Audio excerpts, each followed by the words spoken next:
हम लोगों की जो इसके पहले के वीडियोज हैं इंडक्टिव इफेक्ट की बात हम लोग कर रहे थे।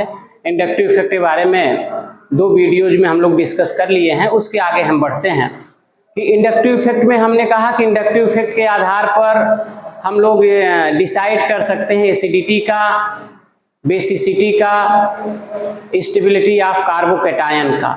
तो जो इंडक्टिव इफेक्ट का एप्लीकेशन है वो हमें अच्छे से आना चाहिए, क्योंकि उसी के आधार पर हमारे क्वेश्चंस आएंगे। तो जो हम कल डिस्कस कर रहे थे या जो पढ़ चुके थे वहाँ से हम जोड़ते हुए हम आगे बढ़ते हैं कि कुछ क्वेश्चंस करते हैं, आप कर भी लिए होंगे कि एसिडिटी से अगर रिलेटेड हम बात करें, जो पिछले लेक्चर हम लोगों ने किया ये क्वेश्चंस वहाँ से करते हैं, फिर आगे बढ़ते हैं। हम बात कर रहे थे बेसिसिटी का, बेसिसिटी। तो उसमें हमने लिया था ammonia, primary amine, secondary amine.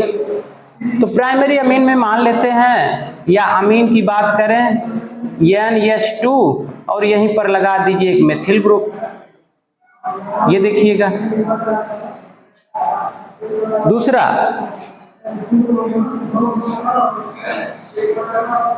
हम लोग बात कर लें NH2, यहीं पर लगा दीजिए आप फिनिल रिंग।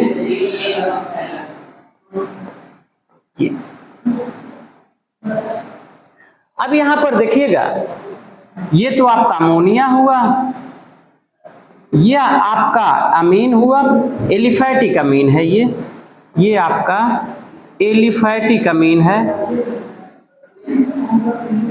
और हम आपको पढ़ा रहे हैं इंडक्टिव इफेक्ट। याद रखिएगा, जो बात हो रही है वो हो रही है इंडक्टिव इफेक्ट की।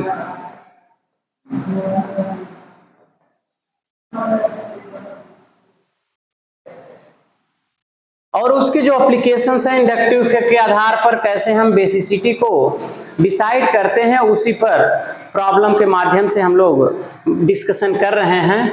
तो हमारे पास में एलिफैटिक अमीन है, ये जो प्राइमरी अमीन है, ये एरोमेटिक अमीन है, एरोमेटिक अमीन, एरोमेटिक अमीन है। और ये एरोमेटिक अमीन है आपका एनिलीन, इसका नाम है एनिलीन। ये अब इसका बेसिसिटी का आर्डर क्या होगा? एक बात तो क्लियर है कि ये methyl group electron donating tendency रखता है। पहले भी हम लोगों ने बात किया है कि ये इलेक्ट्रॉन डोनेटिंग टेंडेंसी रखेगा तो नाइट्रोजन पर इलेक्ट्रॉन डेंसिटी बढ़ेगा।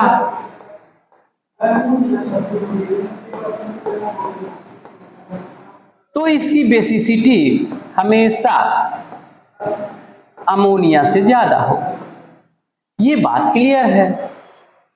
यहां पर जब ये आपका जो फेनिल ग्रुप लगा हुआ है, ये यहां का जो कार्बन है वो sp2 है। कौन सा कार्बन है? sp2 कार्बन है। हम लोग जानते हैं कि electronegativity is directly proportional to electronegativity. Electronegativity is directly proportional to percentage of s character के।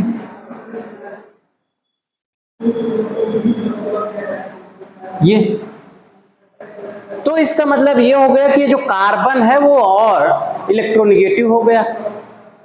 तो ये पूरा फेनिल रिंग जो है, ये phenyl ring electron withdrawing group की तरह बिहेव करेगा। इलेक्ट्रॉन डोनेट नहीं करेगा। कैसा बिहेव करेगा? Electron withdrawing group. और हम लोग जानते हैं कि इलेक्ट्रॉन विड्रॉइंग ग्रुप बेसिसिटी को कम कर देता है।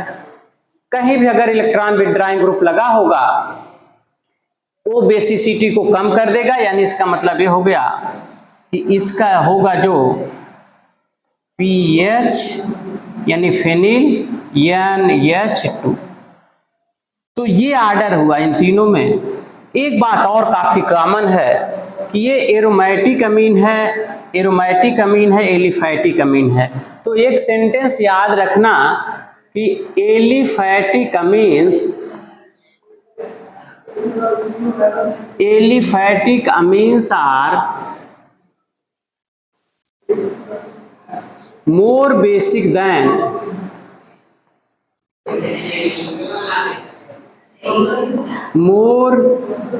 basic than aromatic amine।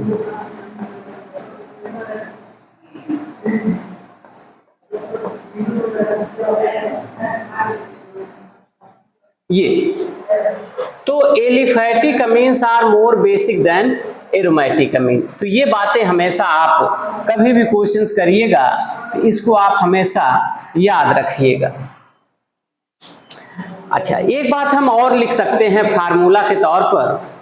एक बात जैसे यहाँ पर हमने लिखा है ये, उसी तरह से हम लोग ये भी लिख सकते हैं कि जो इलेक्ट्रॉन डोनेटिंग या इलेक्ट्रॉन विड्रॉइंग कैपेबिलिटी है उसको हम ये भी लिख सकते हैं। क्या लिख सकते हैं?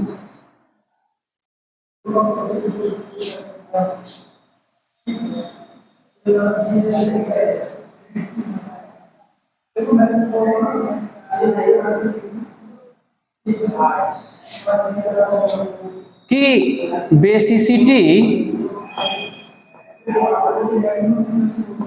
Basicity directly proportional to plus I effect. यानी अगर प्लस आई इफेक्ट बढ़ेगा, प्लस आई इफेक्ट,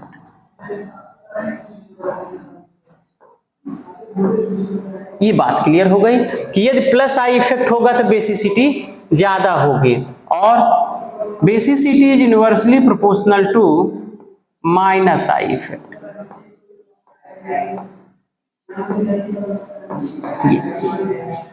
तो माइनस आई इफेक्ट अगर लगेगा तो वहां पर बेसिसिटी का मान वो कम होता चला जाएगा। ठीक इसी का उल्टा हम इसी तरह से ये भी कह सकते हैं एसिडिटी की केस में कि अगर प्लस आई इफेक्ट होगा तो इनवर्सली प्रोपोर्शनल होगा। एसिडिटी की केस में देख लेना, एसिडिटी का भी एक दो क्वेश्चन हम आपसे और आज कराएंगे। Acidity is inversely proportional to plus I effect और directly proportional to minus I effect. Acidity basicity. तो ये बातें आप हमेशा याद रखेंगे तो उनका ऑर्डर डिसाइड करने में हमें बहुत आसानी होगी। चलिए आगे बढ़ते हैं। अब हम एक क्वेश्चन हम लोग यहां से कर लेते हैं, एसिडिटी से एक क्वेश्चन कर लेते हैं, फिर हम आगे बढ़ते हैं। देखिएगा ये फार्मूला तो हम लोग याद ही रखेंगे, ये और बेसिसिटी के लिए ये। एक एग्जाम्पल, एक क्वेश्चंस देखते हैं, इसमें ऑर्डर क्या होगा? Right the correct order. हम लोग जानते हैं फिनाल एसिडिक होता है, यहां से ये H प्लस निकालता है, ये फिनाल है, ये भी फिनाल है, लेकिन यहां पर हमने मेथिल ग्रुप लगा दिया। तो जब मेथिल ग्रुप लगा दिया और यहीं पर ये भी फिनाल है, यहां भी पैरा पोजीशन पर NO2 ग्रुप लगा दिया। इसमें हम आपसे पूछें, अगर बताइए कि इसमें एसिडिटी का ऑर्डर क्या होगा, तो ये आपका फिनाल हो गया, ये पैरा मेथिल फिनाल हो गया, पैरा नाइट्रोफिनाल हो गया। इसमें एसिडिटी बताना है। तो यहाँ अगर पैरा पोजीशन में देखें तो यहाँ तो हाइड्रोजन है, न इलेक्ट्रॉन लेगा न इलेक्ट्रॉन देगा, लेकिन यहाँ पर मेथिल ग्रुप है, मेथिल ग्रुप पर प्लस आई इफेक्ट है, यहाँ पर NO2 है, इस पर माइनस आई इफेक्ट। तो इसके अकॉर्डिंग ये देखिएगा, तो उसके अकॉर्डिंग ये तो बीच में हो गया, फर्स्ट सेकंड थर्ड। यहां पर माइनस आई इफेक्ट करेगा, तो माइनस आई इफेक्ट करेगा तो एसिडिटी बढ़ जाएगी, यानी तीसरे की जो एसिडिटी होगी, जो नाइट्रोफिनॉल होगा, उसकी एसिडिटी सबसे ज्यादा होगी। फिर आपका उसमें होगा जिसमें इलेक्ट्रॉन दे नहीं रहा है, और तीसरे में होगा जिसमें इलेक्ट्रॉन डोनेटिंग ग्रुप है। तो इन तीनों में ऑर्डर ये आपका ये होगा। एक एग्जाम्पल हम लोग और लेते हैं, दूसरा एक एग्जाम्पल लेते हैं। यदि यही मेथिल ग्रुप हो, दूरी का फैक्टर देख लेते हैं। एक क्वेश्चन और कर लेते हैं, फिनाल में ही, फिनाल की एसिडिटी का ही एक क्वेश्चन और देखते हैं।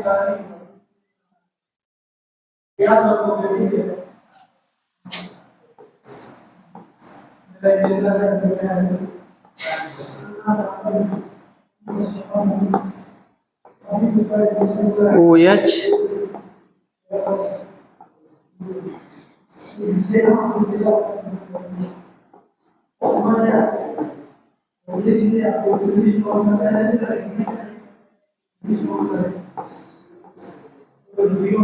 आर्थो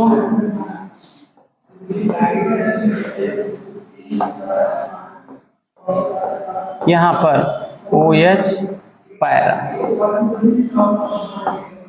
सेम ग्रुप लगा दिया। मेटा जानबूझकर नहीं लगाए हैं अभी, क्योंकि अभी हम लोगों ने हाइपर कंजुगेशन की बात नहीं की है, इसलिए मेटा को जानकर हमने स्किप कर दिया है। तो जब हाइपर कंजुगेशन पढ़ेंगे तो वहां पढ़ लेंगे। तो यहां भी इलेक्ट्रॉन डोनेटिंग है, प्लस आई है, यहां भी है, तो जाहिर सी बात है सबसे ज्यादा तो इसका होगा ही, सबसे ज्यादा इसका होगा। फिर यहाँ पर प्लस आई इफेक्ट ज्यादा होगा, यहाँ प्लस आई इफेक्ट कम होगा। यहाँ प्लस आई इफेक्ट होगा, उसकी एसिडिटी ज्यादा हो जाएगी। तो अगर इन तीनों में देखें तो सबसे ज्यादा आपका पहले का होगा, फिनाल है जिसमें इलेक्ट्रॉन डोनेटिंग ग्रुप नहीं है। फिर थर्ड होगा जिसमें डिस्टेंस पर है, पैरा पोजीशन पर है, और फिर आपका ये सेकंड है। तो ये ऑर्डर हो गया आपका।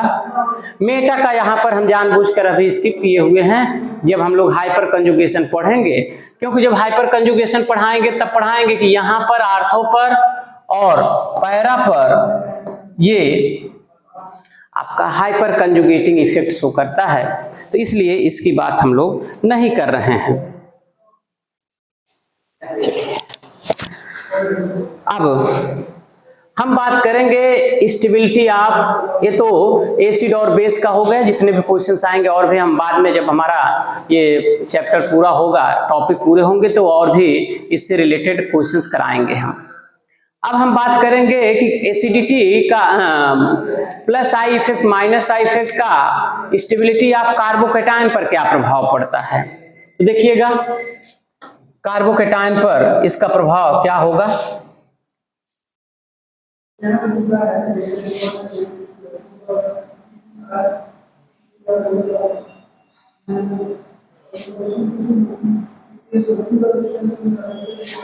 कार्बोकेटायन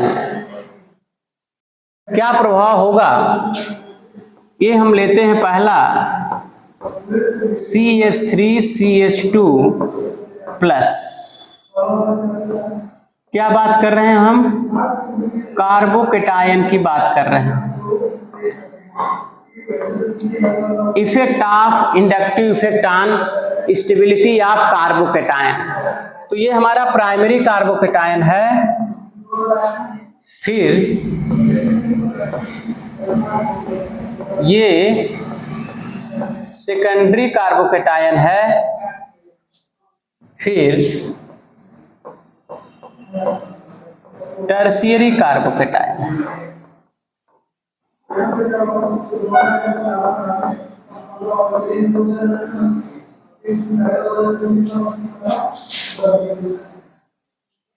यहां पर देखिएगा स्टेबिलिटी क्या होगी। यहां पर एक मेथिल ग्रुप है जो इलेक्ट्रॉन डोनेट करता है, बाकी दो हाइड्रोजन है। तो हाइड्रोजन तो इलेक्ट्रॉन लेते देते नहीं है, तो यहां पर एक मेथिल ग्रुप है, तो जब यहां से इलेक्ट्रॉन देगा तो magnitude of positive charge decrease होगा। यहाँ पर दो मेथिल ग्रुप हैं, ये दोनों इलेक्ट्रॉन डोनेट करेंगे तो मैग्नीट्यूड ऑफ नेगेटिव चार्ज और डिक्रीज करेगा। यहाँ पर तीन मेथिल ग्रुप हैं, तीनों इलेक्ट्रॉन डोनेट करेंगे तो यहाँ मैग्नीट्यूड ऑफ पॉजिटिव चार्ज और कम होगा। इसका मतलब जो minimum magnitude of positive charge होगा यहाँ होगा, और जिसमें मैग्नीट्यूड ऑफ पॉजिटिव चार्ज कम होगा वो ज़्यादा स्टेबल होगा। इसका मतलब ये हो गया कि जितना ज़्यादा पॉजिटिव चार्ज होगा कार्बोकैटायन पर, वह कार्बोकैटायन उतना ज़्यादा स्टेबल होगा। तो इंडक्टिव इफेक्ट के आधार पर टर्शियरी कार्बोकैटायन ज़्यादा स्टेबल हो गया, फिर उसके बाद सेकेंडरी कार्बोकैटायन होगा, और फिर उसके बाद प्राइमरी कार्बोकैटायन होगा। ये तो हो गया हमारा कार्बोकैटायन का स्टेबिलिटी का फैक्टर। यहाँ पर प्लस आई इफेक्ट है। अब यहीं पर देखिएगा कि अगर यहीं पर माइनस हो तो, अगर यहीं पर हम लोग कोई एक एग्जाम्पल ले लें और उसमें फिर फ्लोरीन आप जोड़ना शुरू कर दीजिए। अगर अब यहीं पर हम मान लेते हैं, हम इसी को लेते हैं, पहला वाला प्राइमरी का ही लेते हैं,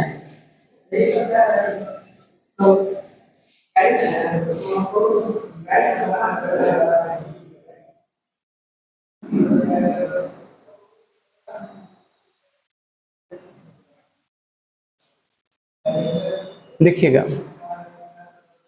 एक हाइड्रोजन को, ये तो हमारा सेंट्रल हो गया CH2+, यहां पर एक हाइड्रोजन को एक फ्लोरीन से रिप्लेस कर देते हैं, तो अब ये इलेक्ट्रॉन खींचेगा, फ्लोरीन इलेक्ट्रोनेगेटिव है तो इलेक्ट्रॉन खींचेगा।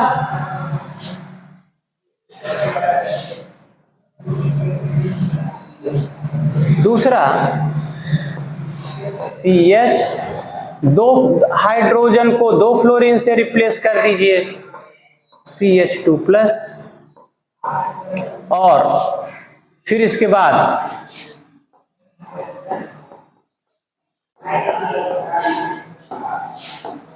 तीनों हाइड्रोजन को फ्लोरीन से रिप्लेस कर दीजिए। फ्लोरीन इलेक्ट्रॉन को अपनी तरफ खींचेगा, ये देखिए, तो यहां तो काफी ज्यादा इलेक्ट्रॉन खींचेगा, इलेक्ट्रॉन विथड्रॉ करेगा, तो यहां जब इलेक्ट्रॉन इससे विथड्रॉ करेगा तो मैग्नीट्यूड ऑफ पॉजिटिव चार्ज बढ़ेगा। और एक कॉन्सेप्ट है हम लोगों का कि अगर मैग्नीट्यूड ऑफ पॉजिटिव चार्ज बढ़ेगा, इसका मतलब ये हो गया कि उसकी जो स्टेबिलिटी है वो कम होगी। तो सबसे कम स्टेबल ये हुआ, इससे ज्यादा ये हुआ क्योंकि इसमें दो ही फ्लोरीन ग्रुप हैं, उससे ज्यादा ये हुआ क्योंकि इसमें एक ही है, और सबसे ज्यादा स्टेबल आपका ये हुआ जिसमें केवल इलेक्ट्रॉन डोनेटिंग है, इलेक्ट्रॉन विथड्राइंग नहीं है। तो हम लोगों ने पढ़ा था कि अगर इलेक्ट्रॉन डोनेटिंग है तो स्टेबिलिटी ऑफ कार्बोकैटायन बढ़ता है, और अगर आपका निगेटिव है यानी माइनस आई इफेक्ट है तो उस कंडीशंस में इसका घटता है। चलिए, अब इसके बाद अगर हमारे पास में एक हम ऐसा एग्जाम्पल लेते हैं, अगर हाइड्रोजन, ड्यूटेरियम, ट्राइटियम हो तो ट्राइटियम तो जल्दी नहीं दिया जाता है, लेकिन मान लेते हैं हमारे पास में कार्बोकैटायन है CH2+, यहां पर हम हाइड्रोजन कर रहे हैं यानी CH3+ था। दूसरा, यहां पर जहां हमने हाइड्रोजन किया है वहीं हम ड्यूटेरियम कर देते हैं, ये देखिएगा, और जहां पर ड्यूटेरियम है वहीं पर हम मेथिल ग्रुप कर देते हैं, ये देखिएगा।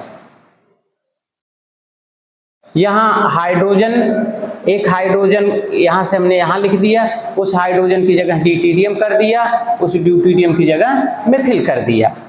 अब इस कंडीशंस में किसकी स्टेबिलिटी ज्यादा होगी आप जान लीजिएगा, तो जो इफेक्ट होता है प्लस आई इफेक्ट वो मेथिल का ज्यादा होगा, फिर ड्यूटेरियम का होगा, और फिर हाइड्रोजन का होगा।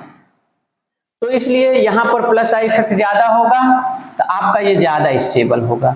फिर उसके बाद यहाँ जहाँ ड्यूटेरियम लगाए हैं आप उसका होगा, और फिर जहाँ पर हाइड्रोजन है, हाइड्रोजन तो न लेता है न देता है। अच्छा, एक चीज अगर आपको और जान लेना है, पहले भी बात की आज भी, कि आखिर ये जब इलेक्ट्रोनेगेटिविटी बताए थे हम, कि जब हम कह रहे हैं कि हाइड्रोजन हमारा रेफरेंस है, लेकिन जब हम मेथिल लेते हैं तो ये मेथिल ग्रुप इलेक्ट्रॉन देता क्यों है?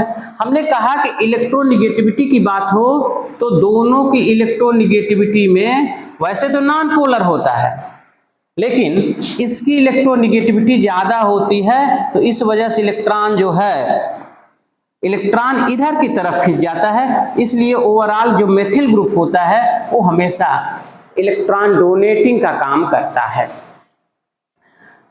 तो अगर इसी में हम फ्री रेडिकल की बात करें तो जिस तरह कार्बोकेटायन का है सेम वैसे ही फ्री रेडिकल का भी है।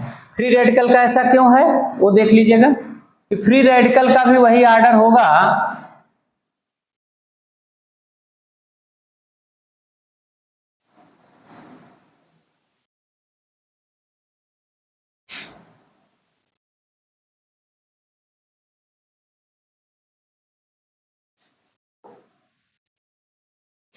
Free radical stability of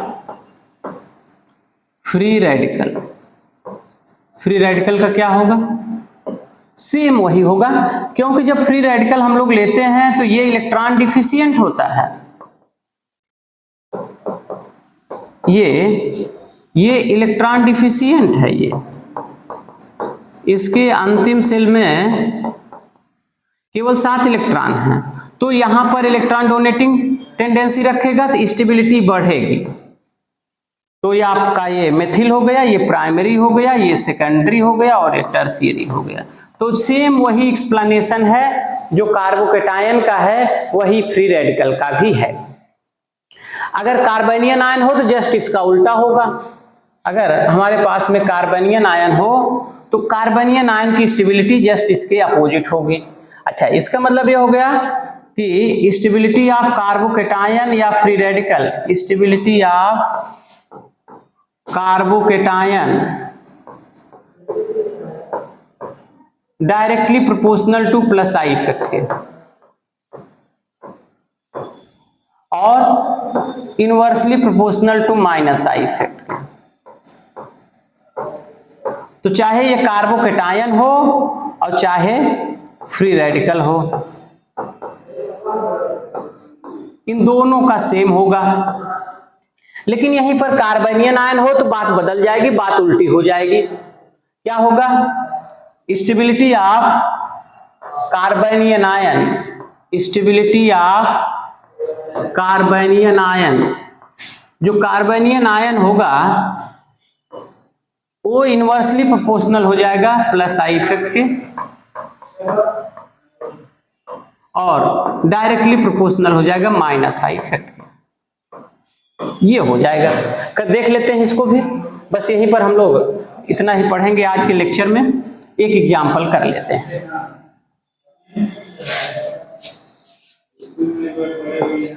CH3 minus, CH minus है, एक हाइड्रोजन को मेथिल से रिप्लेस कर दीजिए, CH3 CH। प्राइमरी कार्बोनियन हो गया, 2 मेथिल को रिप्लेस कर दीजिए, सेकेंडरी हो गया और इसको भी आप रिप्लेस कर देंगे तो टर्शियरी हो जाएगा। तो यहां तो इलेक्ट्रॉन दे नहीं रहा, ले नहीं रहा है, यहां पर एक है जो इलेक्ट्रॉन डोनेट कर रहा है, तो इलेक्ट्रॉन डोनेट करेगा तो मैग्नीट्यूड ऑफ नेगेटिव चार्ज बढ़ेगा।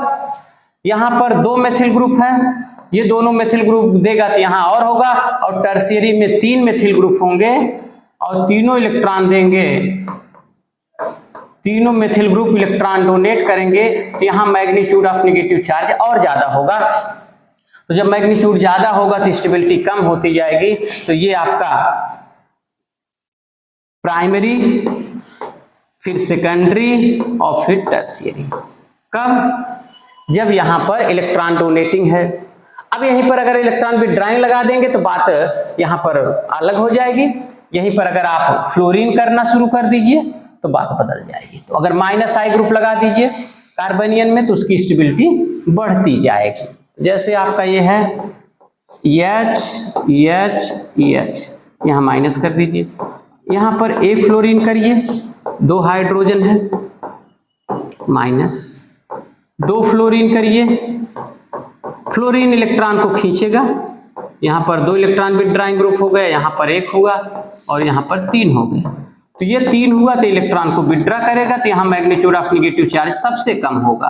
तो जब यहाँ सबसे कम होगा तो CF3 माइनस सबसे ज्यादा स्टेबल होगा, फिर CHF2 होगा और फिर CH2F होगा और सबसे लास्ट में ये होगा। तो ये आपका ऑर्डर होगा अगर यहाँ पर माइनस आई है तो।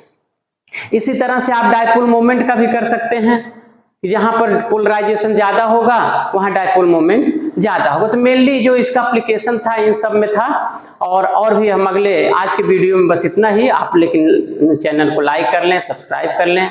TGT के लिए आपको फिजिक्स का लिंक इसमें दिया गया है, आप वहां से फिजिक्स फोटॉन स्टडी करके आप वहां से भी पढ़ सकते हैं। तो आपको TGT के लिए फिजिक्स और केमिस्ट्री दोनों यहाँ पर अवेलेबल मिल जाएगा।